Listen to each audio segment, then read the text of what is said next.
Good evening, all. Good evening in today's session of gender sensitivity in schools. I am today's resource person. My name is Preeti Sinha, and I welcome you all once again.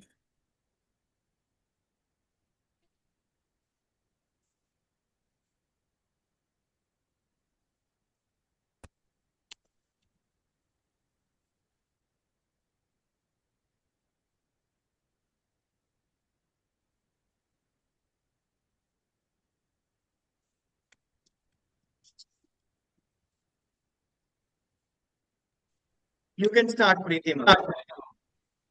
Yes, sir.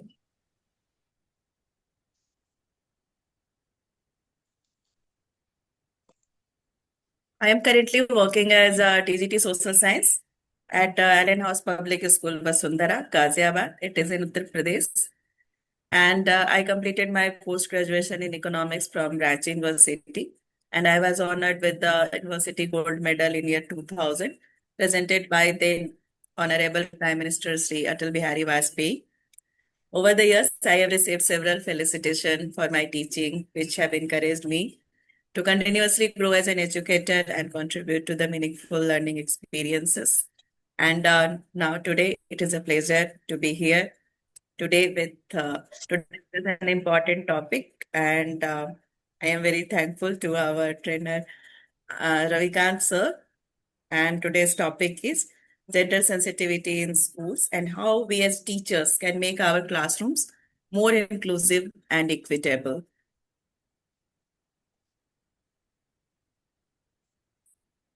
So our topic, gender sensitivity in schools. So first, that what is gender?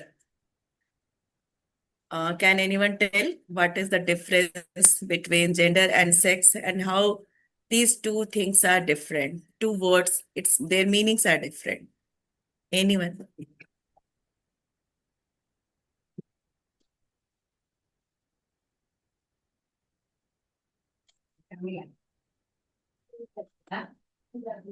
Hmm.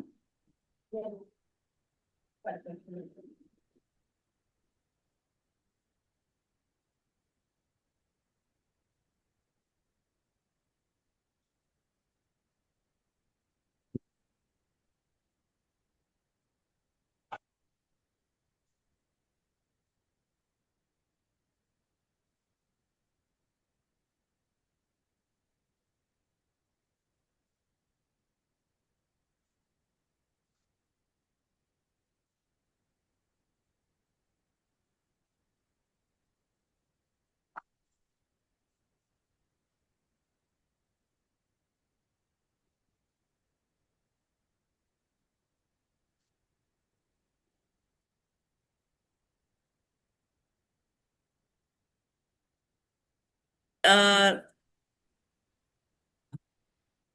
First of all, sex is a biological term, and it is related with the anatomy that a male body and female body is different. But when we talk about gender, then it is a social term, and it is based on social norms that what the society decides for a female person and for a male person, and in the same way for a boy or for girl, that what society expects. And a person may be assigned male or female at birth, and the particular role that he or she has to play. And now the gender sensitivity. The gender sensitivity means noticing how gender affects people's experience and responding in respectful, inclusive, and fair ways. It involves language that does not assume everyone fits in the same pattern. In practice, this can mean using chosen names and pronouns, avoiding jokes and comments that reinforces stereotypes. Stereotypes means we are thinking that if a person is doing in a particular way, then the person will uh, means we expect that the person of that gender, all of them will behave in the same way. Means if we are talking about talking a general stereotype that boys are good in driving, they are good in reading maps, and the girls they are not good in maths, not good in driving, or not uh, good in leadership qualities, then it is stereotype. Means we are telling that all the girls will behave, we expect them to behave in a particular way, and all the boys in a particular way. So it is a stereotype. And when we are talking about gender sensitivity, then we are not judging a boy or girl without looking or experiencing or knowing his or her quality, that that person, that boy or girl will behave in the particular way, which is stereotype. And when we are talking about gender sensitivity, then it is about creating space that we are looking at that boy or a girl according to his or her qualities, and we're creating space that every boy or girl can express himself or herself, and he or she can show his or her qualities, and he or she can show or work or act in a particular role in which he or she is good, not according to the stereotypes that he or she is good for certain things and not good for other things. Now, why gender sensitivity matters? So, gender sensitivity helps create environments where people are treated with dignity rather than judged by stereotypes or assumptions. When gender differences are recognized respectfully, people are more likely to feel safe and participate fully. Means if a girl is very good in maths, but if it is told that boys are good in maths, and a boy can solve the maths problem on the blackboard, then if a girl says confident, she may think that I should not go. It may be that other students will tell her that she is behaving in a different way. So, when we are talking about gender sensitivity, we are not judging our students on the basis of a girl or boy. We are uh, deciding or appreciating or giving him or her role based on his or her quality, not according to the stereotype. And gender sensitivity also reduces bias and misunderstanding in schools, workplaces, healthcare, and everyday life, leading to a stronger communities, better communication, and more equitable opportunities. Means the if an opportunity is available, it is available for both girls and boys if you are talking about the schools. So if in your class we have faced something like the gender bias, then you can share.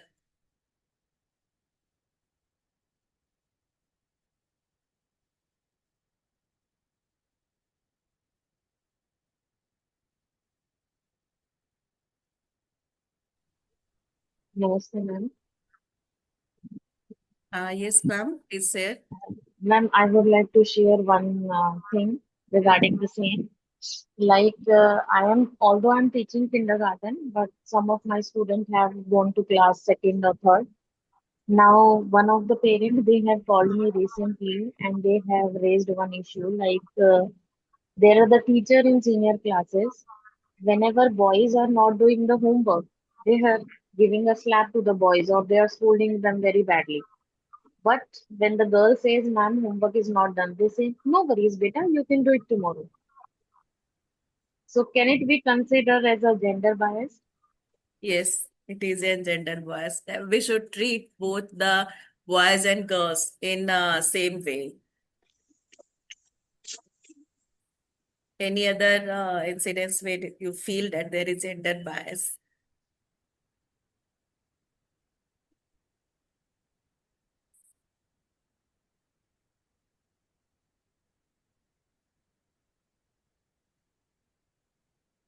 Kindly share.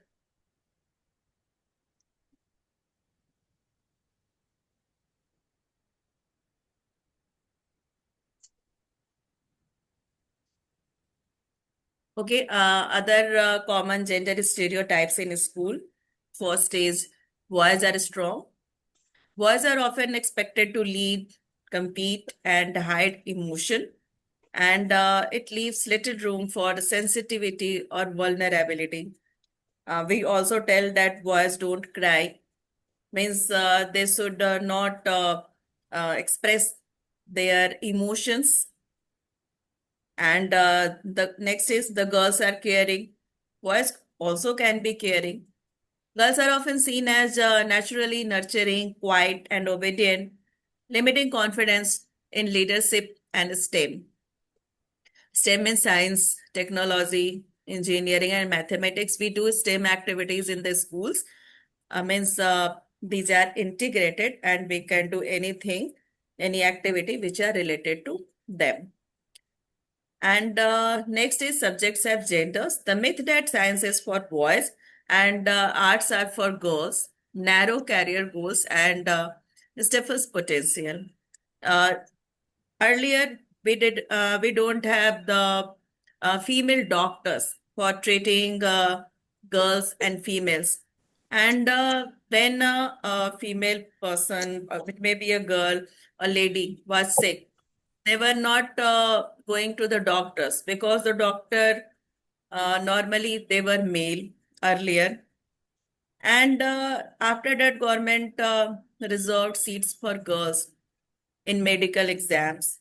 And after that, slowly with passing time, the girls also started passing the competitive exams. And now the reservation is not needed. In a large number, girls are qualifying for the medical exam. And we have these things, we have the male and female doctors as well. And now the girl or female who have any problem, any medical issues, they can go to female doctors very easily. So when we are not giving chance to our girls or equal opportunity, or we are not promoting them, we are not understanding them, and we think that some careers or some subjects are only for some genders, then the problem arise. Again, the next is that leadership is masculine. Leadership roles like monitor in our school.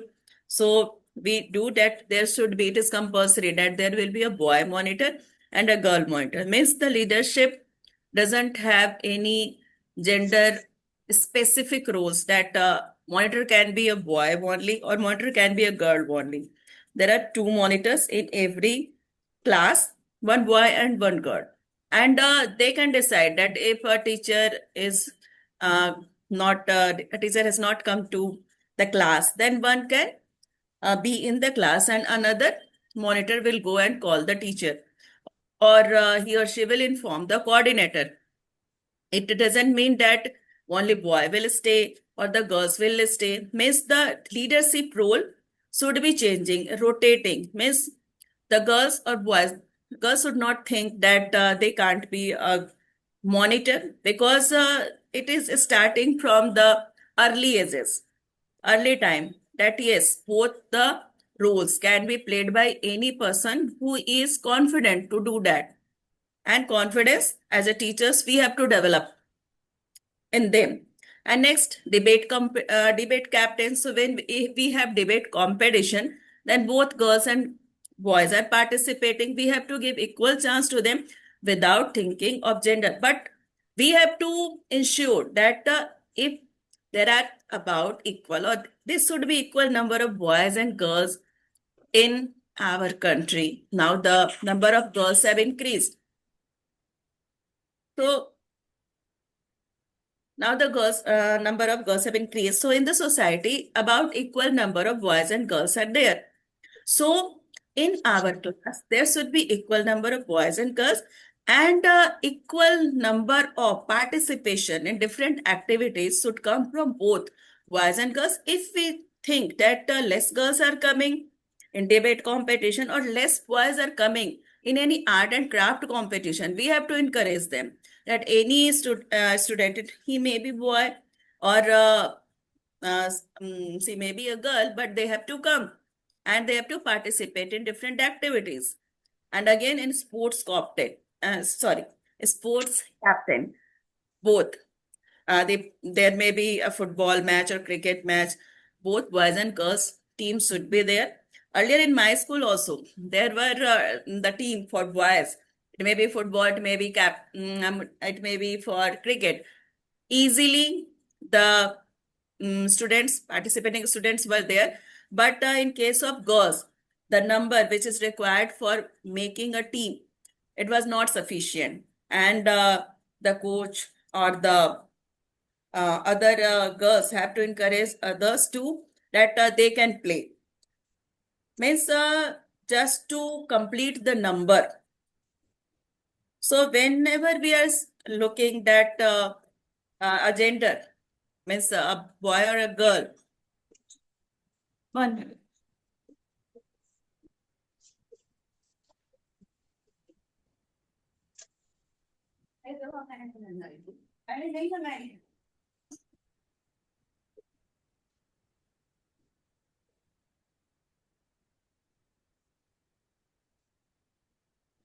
So, in both the activities, as a teacher, we have to give chance to both the genders, means both the girls and boys. We have to encourage them to come and participate in all the activities. So, if you want to share your experiences, then we all will be interested.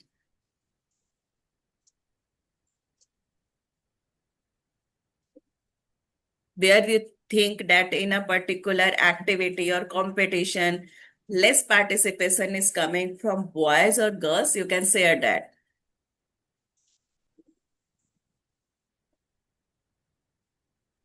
Ma'am, I think earlier it was there, but nowadays even the parents are so active in that context that they are even willing to participate for the boys and girls. They should participate in every sport, and even the kids themselves, the children are also willing to participate.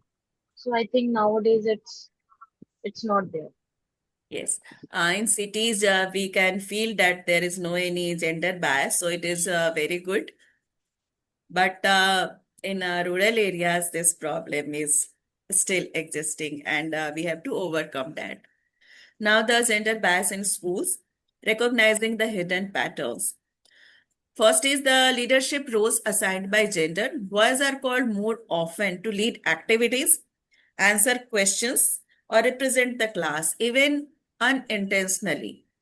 So we have to, as a teachers, we have to just introspect ourselves. If we are doing this type of thing, then we have to careful that we don't have to discriminate between boys and girls, and we have to give equal chance to both the genders. It means that we have to, in girls, we have to develop this confidence that a role or a profession is not decided by gender. It is decided by the qualities in that person. Next is textbooks and language in reinforced bias. Male-dominated examples generate gendered occupation, doctor, nurse, and absence of female role models in curriculum content.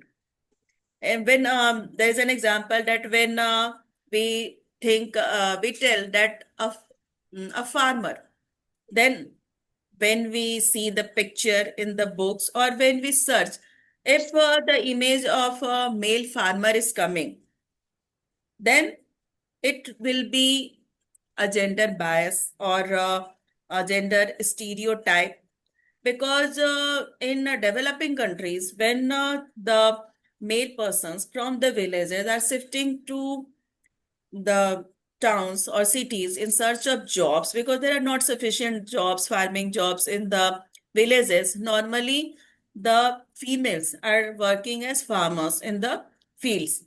So when a large number of female farmers are there, but when we are searching or when we are looking a male farmer in the textbooks, then the impression comes that farmer is a male person, or the farming is done by male persons. So if we see this type of things in our books or examples, then we have to tell. In a TV advertisement also earlier, there was the female, the lady of the home who was cooking or washing clothes. Then some TV advertisement started coming that male person is washing clothes. It again tells that our society assigns some roles for a particular gender and not for the female gender. In class 10th also we have lesson gender, religion and caste in which this thing is discussed that some genders are assigned some specific roles that traditionally the male person was doing work outside their home and inside the home she herself or with help of other helpers she organized the lady organized the things of the home or the household chores she is doing. So whenever we see that some signs of stereotyping is left in our textbook, then we have to tell our students that it is an old thing and now any profession or anything is not linked with some gender. Next is impact on students. Based environments, biased environments erode girls' confidence, reduce boys' emotional expressions. Means both the genders are getting affected if we are going according to the stereotypes. The girls are not feeling confident for some roles, and boys, they are told that boys don't cry, they should not show the emotions, means their emotional expressions are not getting any uh, reflection. Then uh, today we talk about the physical health.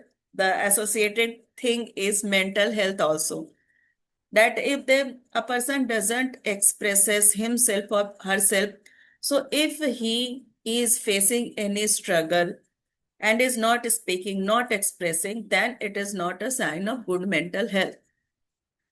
And in the long run, if girls or boys are thought that they have to play a particular role only, then it shrink their career choices for them in the future. So if any of you want to express anything related to these things which we have discussed, you can express your views or share your experiences with us.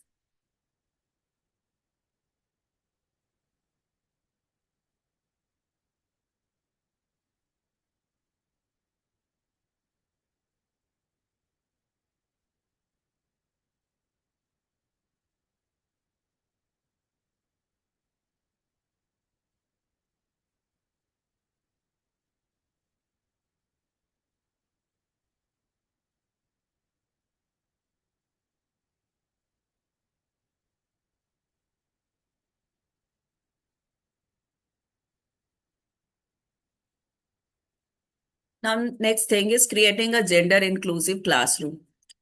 So when we are talking with our students, we should use gender neutral language. In place of saying boys and girls, we should tell students, good morning, students. Yeah, students, any of you can answer. So means our words, our commands should be gender neutral. Next thing is ensure equal participation. I have talked about it earlier also that in any activity we should encourage that about equal number of boys and girls both should participate, that they should not get the masses that any activity is linked with one gender.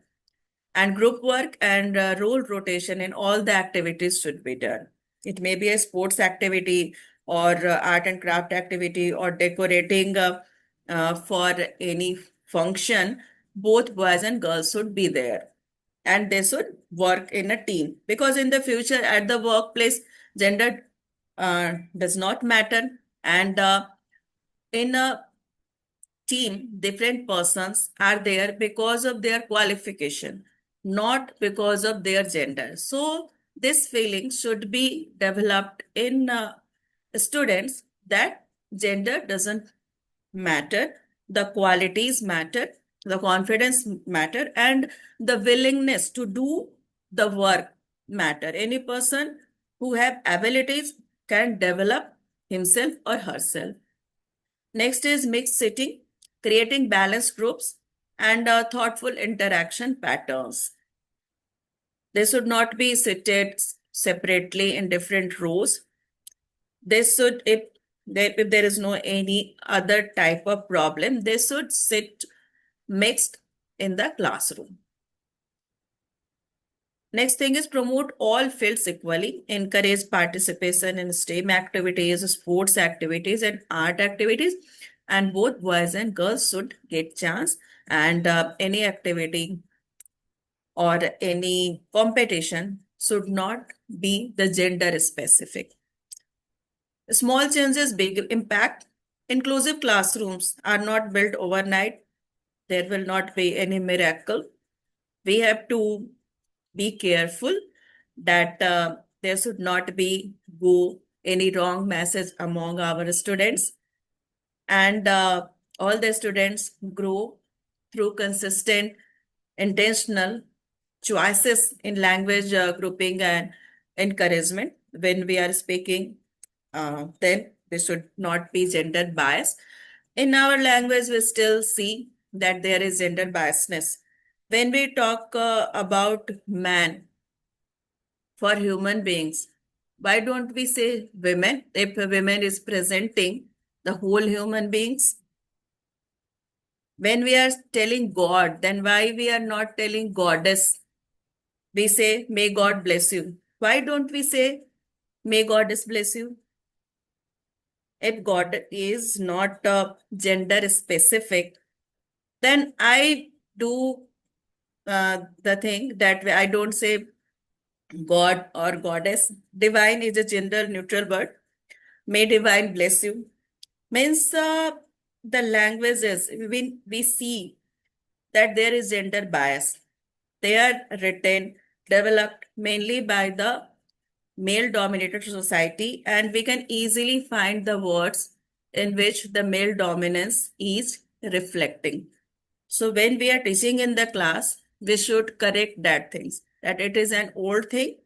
Now he or she, her and his, both the things should be told when we are explaining the things. We have to include both the genders in our explanation, expressions. Quick win, replace boys and girls, settle down with everyone, let us get started.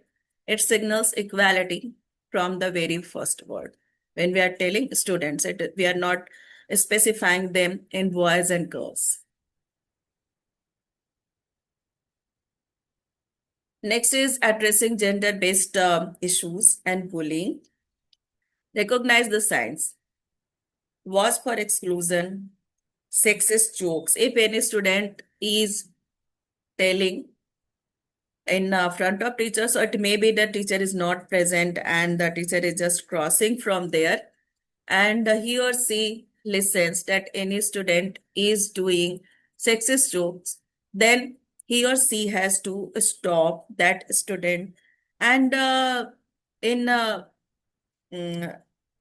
person to person talk should be there, and we have to tell that student that this type of jokes are not good, which has sexist remarks, that it is an old thing which is not good, and the thing which he or she is telling, it is not correct. So we have to tell them that what is correct and what is incorrect. Next thing is body shaming. It is also not allowed. A person can have any body shape, and he or she should work for a healthy well-being, but publicly any person, any student should not be body shamed. And the students are there for getting education. If they will be conscious of their body shape, or it may be that a student may be very healthy, then, but that person should not be very sensitive of that he or his or her focus from the study gets diverted. And teaching based on gender expression, it should not be also in the classroom or in the campus when teaching is not going on. Then also we have to sensitize our students that they should not express the things in a gender biased way. These signal a culture of bias, whatever is signals a culture of bias, that should be discouraged. Now, the next thing is respond with confidence. Address sexist remarks immediately and calmly. Silence signals acceptance. If we are not opposing, then we are passing the message that these things are okay, not objectionable. But when we object them, that the sexist remarks are not good, not accepted, then that student doesn't repeat that. A firm, respectful response teaches by example. Next, know the policies. We have to familiarize our students about POSCO. And POS means it is the government policies against the child's sexual abuse and the prevention of sexual harassment. And in every school, the helpline numbers are displayed where any student can see it.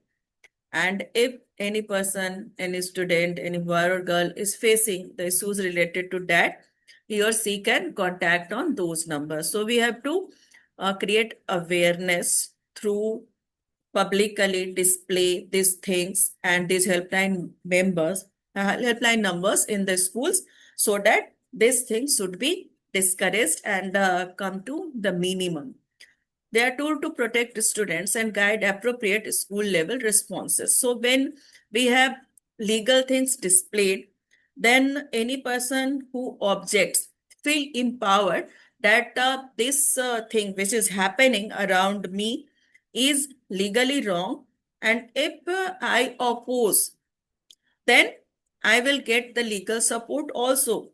I will get the support of other senior person or authorized person also, that a particular thing which is going on is not correct. Now the teachers as change agents. You are the curriculum. Students learn as much from what teachers do as from what they say. When they are saying that there should not be gender bias, but if in reality, during different activities or during teaching, they are doing that, so whatever they are saying will not be effective. So students are watching the teacher's behavior also, so we should not be gender biased. Everyday choices in our language, in our attention, examples and responses to bias shape beliefs about respect, fairness, and who belongs. When teachers model inclusion, they help students unlearn stereotypes and imagine broader possibilities. It may be that in a student's house, student's home, in his or her family, the stereotypes are still followed.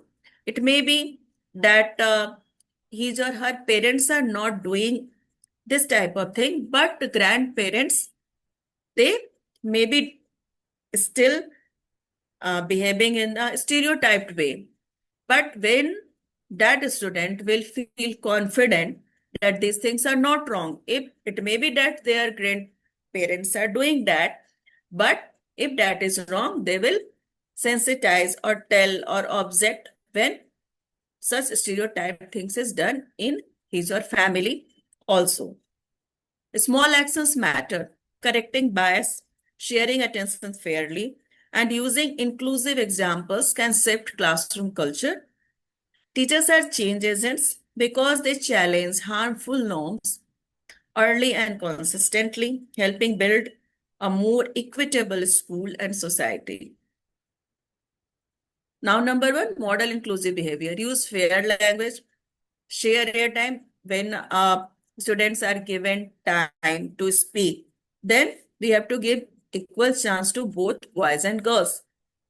And if they are doing anything which is gender biased, we have to correct the bias calmly. We have to make them understand that it is not correct. Next is challenge stereotypes. If any student has any stereotype type of thing, we have to give examples and we have to explain him or her that it is just a stereotype and it is not correct in the present time.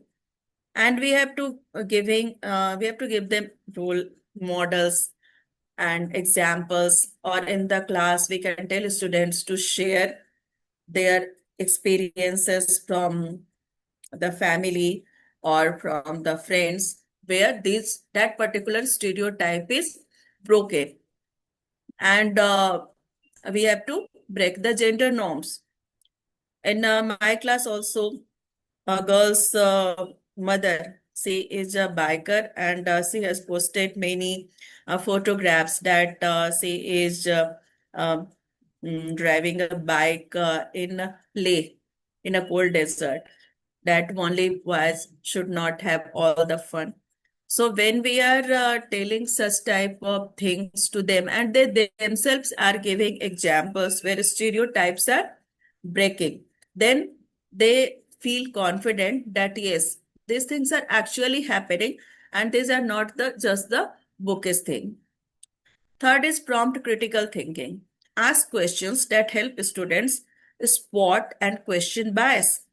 Means the discussion that what they think, what there should be in a modern society where we are not gender biased and we are not following the stereotype. So what should be?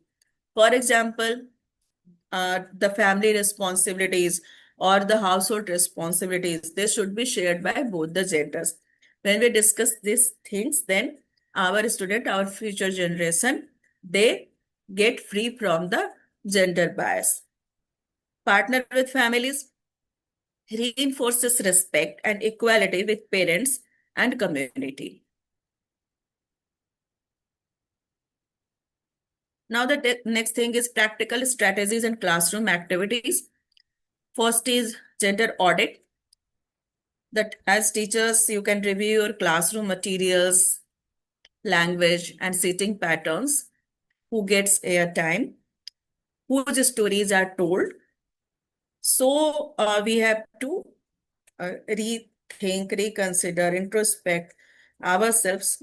If anything is going in the gender bias, we have to correct it.